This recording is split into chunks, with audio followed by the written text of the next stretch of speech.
invitation. I don't have the kingdom. The kingdom of heaven is not at hand. It may be 300 years. It may be 200 years. It may be 10,000 years. But it's offered. I can't tell you when exactly, but I can tell you how to get there. I am the way. I am the truth. I am the life. Yohanan 14:6. No man cometh to the Father but by me. Proclaim the invitation. Proclaim the offer. What an offer. Being sent as a command, not a suggestion. We offer, we invite, we don't argue. If you get a Muslim or a Hindu on the street, well, everybody goes,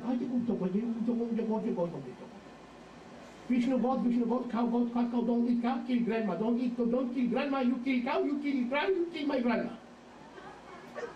Forget about it, move on, man, don't argue. Don't argue. If somebody wants to be argumentative, just move on to another fish. There are other fish in the sea.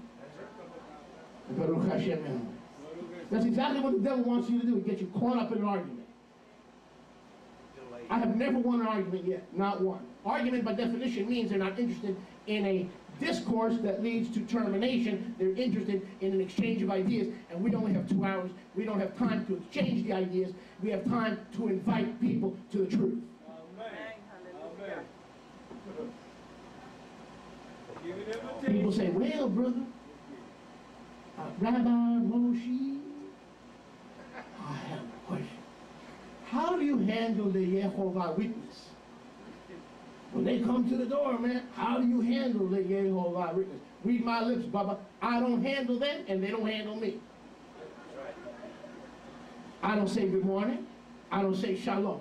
If I open my mouth, I say, did you know that Yeshua is God? Because I don't say Yahweh, I don't know who the heck is talking. They say, well, no, I said, before we get started, I want you to understand, Yeshua is God.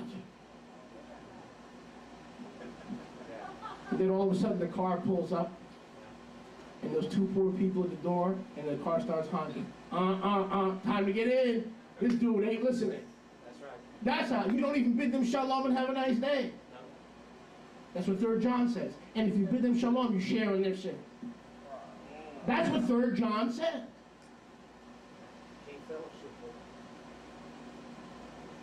They don't get me in my house. I'll tell you that. Baruch Hashem Yahweh. Because I don't want to go the way of the Gentiles. When we go, we have our eyes and our ears open for straying Ephraimites and Judites. We proclaim, we don't debate.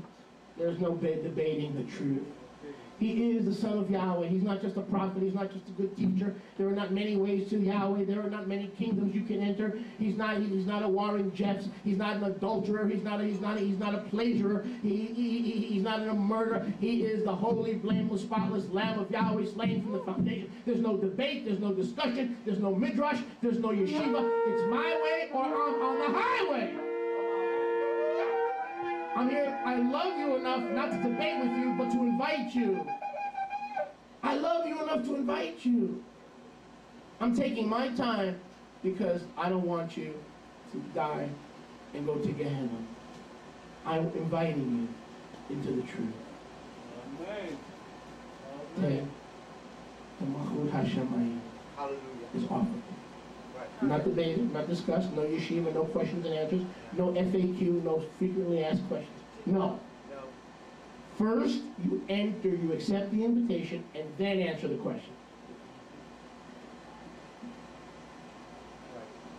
Because they'll get you so sucked up with questions that you'll never get to the truth. The job of the enemy when you're out there witnessing is answering so many questions, and that's a wonderful Jewish tactic. I have witnessed to thousands of Jews and many, many rabbis in Brooklyn and many other places. And even on Channel 2, PBS, right here in Miami, with Rabbi Solomon of the Greater Miami Federation. One of the favorite Jewish tactics, as soon as you answer the question, they run to the next question. How can he be born of a virgin? So then you start explaining Isaiah 7:14, Isaiah 9:6, and as soon as you finish that question, and what about this? And what about the Crusades? And what about Hitler? And what about... Yo, slow down. That's how Jewish people overcome. They don't let you, but you take the time to and they jump in with another question. That's true. Don't look at me that way. I'm Jewish. I know what I'm talking about. Yep, that's very true. That's true cross-examination. Listen, Irving. Oiwing. Oiwing. Listen. You have your coffee? Are you awake?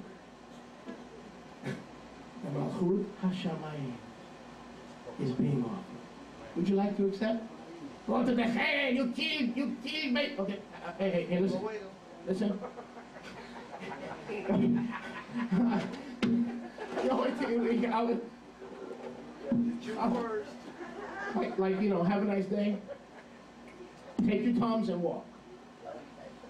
Prefer acid breakdown and not antacid, do that too. Just don't debate.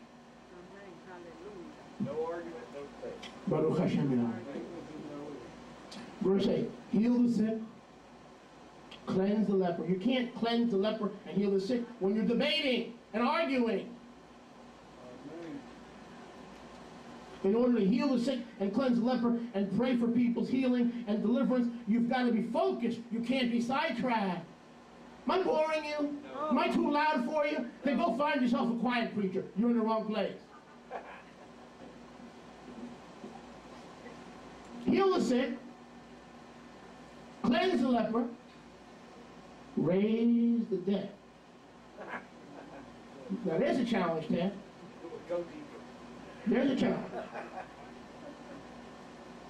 Cast out Shadim, devil. Freely you have received, freely give.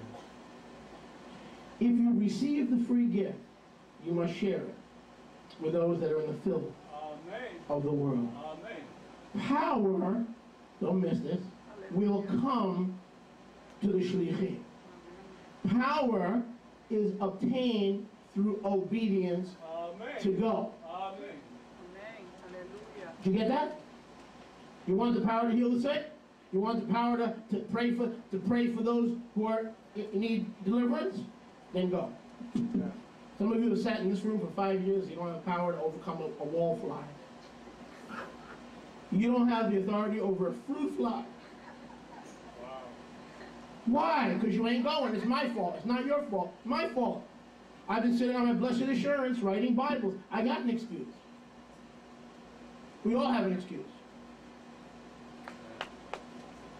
We can't, if the fruit flies have wearied us, how are we going to contend with horses? If the footmen have wearied thee, how will you contend with horses?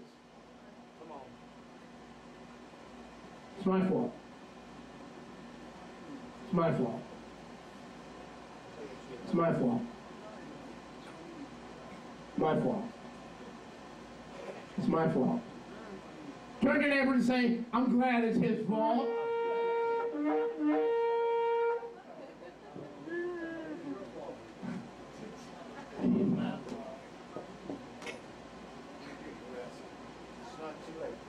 Not too late. This is the time. Not too late. This is the time. If you receive the free gift, you must share it. Now, when you share this message to the lost sheep that have gone astray, what message? I'm inviting you. I'm not here to debate you. I'm not here to argue with you. My way is better than your way. My daddy is better than your daddy. Allah is God, Yahweh. No. The kingdom of Yahweh is offered. You don't want the offer? I'll move down the street and I'll give them the offer. You come back, you offer the kingdom to 30 people. You've had a great day. You've had a great day witnessing. You offer the kingdom to 30 people, and Yahweh will honor your going. Not your eloquence, not your wisdom, not your intelligence. You're going. Yahweh honors that. And then comes the power for holy living. Then comes the power to cast out demons. Then comes the power to heal the sick. All this power is an empowerment to those who are trustworthy. These 12 had proven themselves trustworthy. These weren't the 70, these weren't the 120, these weren't the 3,000, and these weren't the 1 million Jewish believers in Judea of the first century. These were the most trustworthy, whose names were written in the Lamb's Book of Life, and who had their names underlined as faithful. When I get to heaven, there's not going to be a big teaching table waiting for me and saying, hey, Bobina, here's your reward. It's going to be the same for you. It's going to be the same for me. Well done, good and faithful servant. And